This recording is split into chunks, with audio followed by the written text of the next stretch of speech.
सगळीकडेच धुरंधर चित्रपटाबद्दलची क्रेज पाहायला मिळते आणि सोशल मीडियावर सुद्धा या मूवीच्या गाण्याने आणि काही सीनने धुमाकूळ घातलाय।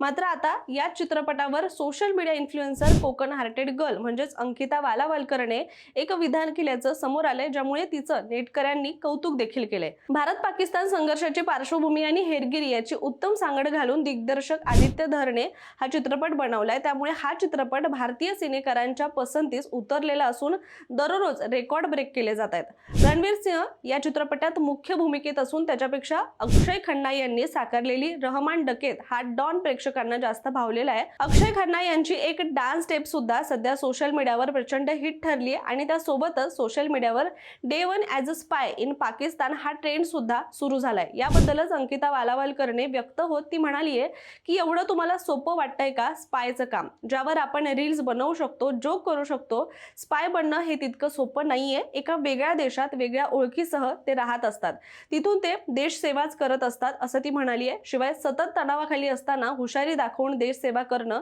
हे सोपं नाहीये। कुटुंबापासून लांब राहून जिथे आपला जीव एखाद्या चुकीमुळे जाऊ शकतो, जशी आर्मी आपल्याला प्रिय आहे तसे हे स्पाय सुद्धा देशसेवा करतात असं अंकिताने म्हटलंय। शिवाय सोबतच ती म्हणाली आहे की थोडंसं वाचन करा, काहीच नाही तर रवींद्र कौशिक यांच्याबद्दल थोडंसं वाचा। आजचं जग हे फेम आणि क्रेडिटवर चालतं, पण या स्पायना कुठलंही फेम आणि क्रेडिट दिलं जात नाही। मग अशा वेळी तुम्ही काय काम करू शकता, त्या जागी याचा देखील विचार करावा आणि आलाय ट्रेंड म्हणून बनवायची रील हे थांबवा। रवींद्र कौशिक यांना ब्लॅक टायगर का म्हटलं जातं, त्यांनी काय केलंय याबद्दल वाचा असंही तिने आवाहन केलंय आणि त्याच दरम्यान धुरंधर चित्रपटाचा दुसरा भागही येणार असं देखील म्हटलं गेलंय।